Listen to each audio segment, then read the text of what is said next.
Everyone, good morning. সবাই কেমন আছে? সকলে খুব ভালো আছে আর আমিও খুব ভালো আছি। আর এই ব্লগটা অনেক দিন পর, মানে অনেক দিন পরই করা হলো, কেননা ব্লগ করেছিলাম 9 মাসের লাস্ট 7 দিন। আর আজ ব্লগটা করছি মানে নতুন সদস্যকে নিয়ে, মানে পপ্পা সোনার আসার পর এটা ফার্স্ট ব্লগ। আর যেটা সব থেকে বড় কথা, আজ আমার বার্থডে।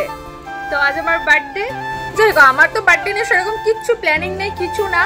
আর আজ হচ্ছে বার্থডে বলেই যে ব্লগটা করছি তার জন্য না, আজকে আমার এমনি ইচ্ছে হলো একটা ব্লগ বানানোর। কারণ হচ্ছে পপ্পা সোনার আসার পর থেকে আমি কোনো রকম তোমাদের সাথে ব্লগ শেয়ার করিনি, তার জন্য আর কি। তো তোমরা ভিডিওটা দেখো আর কতদূর কি করতে পারি। সোনা যেহেতু সকাল 4টে উঠে পড়েছে, সকাল 4টে বলা ভুল হবে, ভোর 4টে, মানে 4টে 5টা 6টা এরকমই ওঠে। আর প্রত্যেক বাচ্চাই শুনেছি সকাল সকাল উঠে পড়ে। যাই হোক, ওকে ফ্রেশ করে দোলটায় শুয়ে দিলাম, দিয়ে শ্বশুরমশাই ওকে দোল দিচ্ছিল। আর দোলনা যদি 1 মিনিটও বন্ধ হয়ে যায় না, তাহলে কান্না শুরু করে দেবে, কন্টিনিউ ওকে দোল দিয়ে যেতে হবে। তারপরে এসেছিল আমার একটা পার্সেল, আর পার্সেলটা কিন্তু আমি শর্টসে তোমাদের দেখিয়েছি কি বাবুর জন্য 2টো টাওয়াল অর্ডার করেছিলাম। যেহেতু টাওয়াল দুটো আমার খুবই পছন্দ হয়েছিল, দেখতে বেশ ভালো লাগছিল। আর আমি যে পেনটা অর্ডার করেছিলাম ওটা কিন্তু আসেনি, অন্যটা এসেছিল। বাট যেটা এসেছিল ভালো লেগেছিল, আর যেহেতু আমার দরকার ছিল তাই আর ক্যান্সেল করিনি। কিন্তু আমি যে পেনটার অর্ডার দিয়েছিলাম না, ওইটা বেশ সুন্দর ছিল। তোমাদের স্ক্রিনে দেখিয়ে দিচ্ছি, এই দেখো, তোমরাই বলো এটা কত সুন্দর লাগছে। আমার না দারুণ লেগেছিল, আমি এইটা দেখেই অর্ডারটা দিয়েছিলাম, কিন্তু এটাই আসেনি।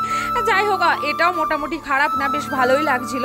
তারপর আমি সকালবেলা একটা ম্যাগি বানিয়ে নিয়েছিলাম। আর একজন বলছিল যে দি ভাই তোমার বেবির বয়স কত? বেবির বয়স অনুযায়ী আমার খাবার দাবারের জন্য বলছিল। তো একটা কথা বলি, 1 মাস বেরিয়ে গেছে, আর আমার শাশুড়ি মা বলছে সব রকম অল্প অল্প খেতে, তাহলে বাচ্চা বড় হয়ে নাকি সব কিছু খেতে চায় না। আর এটা অনেক বাচ্চার মুখে আমি, মানে মায়েদের মুখে শুনেছি, আমারই অনেক রিলেটিভ বলে যে অল্প অল্প সব রকম সব কিছু খাবে, রিচটা একটু কম খাবে, তেল মশলাটা, কিন্তু সব রকম খাবে। আর এই যে আমাদের বাড়িতে প্যান্ডেলের যে সমস্ত জিনিসপত্রগুলো ঢুকছে, আমাদের বাড়ির পাশেই একটা বউ ভাতের হচ্ছে অনুষ্ঠান আছে।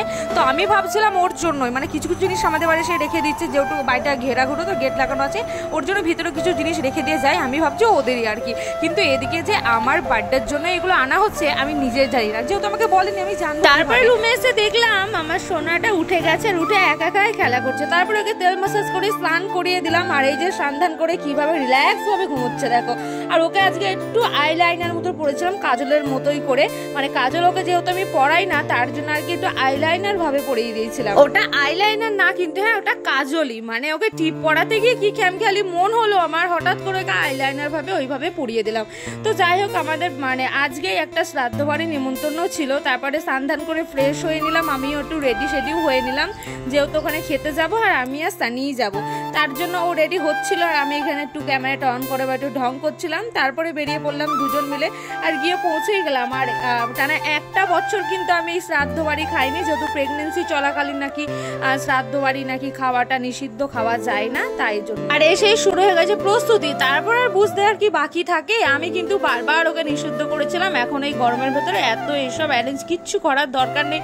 কিন্তু কে শোনে কার কথা। আর এমনিতেও আসা মাত্রই, মানে আমি এই বাড়িতে এসে থেকে আমাকে নিয়ে কোনো অনুষ্ঠান করা হয়নি, যেহেতু কাজের পর কাজ রয়ে গেছে, থেকেই গেছে, এই জন্য আর কি করা হলো। যেহেতু আমাদের অ্যানিভার্সারিটাও পড়েছিল আমার প্রেগনেন্সির ভিতরে, আর সেই সময় হাকু চাকা করা বারণ হয়েছিল, মোমবাতি লেবাতে নেই, হ্যানা তেনা, তার জন্য আর কি করি। তাই একবার আমার বার্থডে পেয়েছে, হাজবেন্ড এটা একদমই মিস করবে না, ওর এটা কথা। তারপরে সন্ধ্যের দিকে আমি একটু রেডি হয়েছিলাম, যেহেতু আমি রেডি হতে চাইনি গরমের ভিতরে, তার মধ্যে আমার পাপা শোনা ছিল, ও যদি জেগে যায় তাহলে তো আবার দুর্দান্ত একটা কাণ্ড হয়ে যাবে। কিন্তু আমার হাজবেন্ডের ইচ্ছা, ও যখন এতটা অ্যারেঞ্জ করতে পেরেছে একটা শাড়ি পরতে আর কি, তাই না?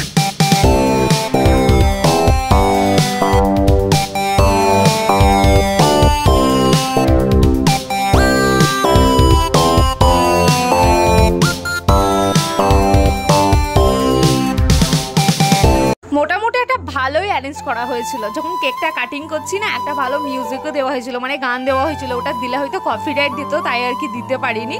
তো যাই হোক, সেই ছোট্টবেলাকার ফিলিংসগুলো আসছে, কারণ এইরকম অ্যারেঞ্জ করে সেই ছোটোতে কেটেছি, বড় হয়ে এখন হ্যাঁ টুকটাক কেক কাটিংগুলো করেছি, হয়তো এরকম অ্যারেঞ্জ করে করা হয়নি যে সবাই এরকম আসবে, এরকম একটা মানে মোটামুটি একটা আয়োজন এরকমটা করা হয়নি। তো ছোটোবেলার ফিলিংসটা বেশ আসছিল।